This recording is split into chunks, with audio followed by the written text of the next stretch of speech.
Hello বন্ধুরা, চলে এসেছি বিয়েবাড়ির একটি খাওয়া দাওয়া নিয়ে। এখানে দিয়ে দিয়েছে ডাল, ঝুরি ভাজা, কুমড়ি, সাথে শসা লেবু। এগুলো দিয়ে খেতে খেতেই নিয়ে চলে এসেছে একটা ভেজ রেসিপি। দেখুন, এতে আছে পনির, গাজর ও আরও অন্যান্য সবজি। খেতে মোটামুটি ভালোই হয়েছিল। এটা খেতে খেতে তারপরে নিয়ে আসলো কাতলা কালিয়া, বেশ বড় সাইজের একটা কাতলা মাছের টুকরো, যেটা সবটা আমি খেতেই পারিনি। অর্ধেকটা দিয়ে দিয়েছিলাম আমার মেয়েকে, আর অর্ধেকটা আমি রেখে দিয়েছিলাম। বেশ অনেক দিন পর একটা বিয়ে বাড়িতে এসেছি। ছিল শরীর অসুস্থ, তাই তেল ঝোল নিষিদ্ধ।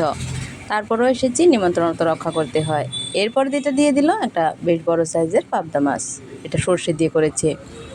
এতে করে দেখুন তেল মশলাটা সরিয়ে নিয়েছি খাবো বলে। পেট ভর্তি ডিম ছিল মাছের। মাছটা বেশ ভালোই ছিল। মাছটা আমি পুরোটাই খেয়েছিলাম, যদিও কাতলা মাছটা আমি সম্পূর্ণ খেতে পারিনি।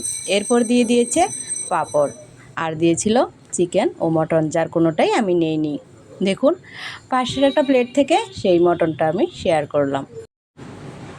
মটন খেতে খেতেই নিয়ে চলে এসেছে চাটনি, যেটা ছিল কাজু কিশমিশ টমেটো দিয়ে একটা চাটনি। চাটনিটাও বেশ ভালো হয়েছিল, যার পুরোটাও আমি খেতে পারিনি, সামান্য একটু খেয়েছিলাম।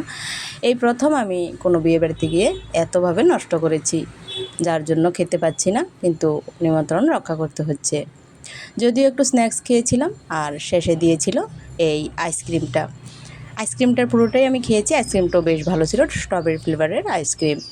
আইসক্রিমটা খেতে খেতে আজকের মতো শর্ট ভিডিও এখানেই শেষ করছি। লং ভিডিও দিতে একটু অসুবিধা হচ্ছে, আপনারা একটু মানিয়ে গুছিয়ে নেবেন। আজকের মতো এখানেই শেষ করছি।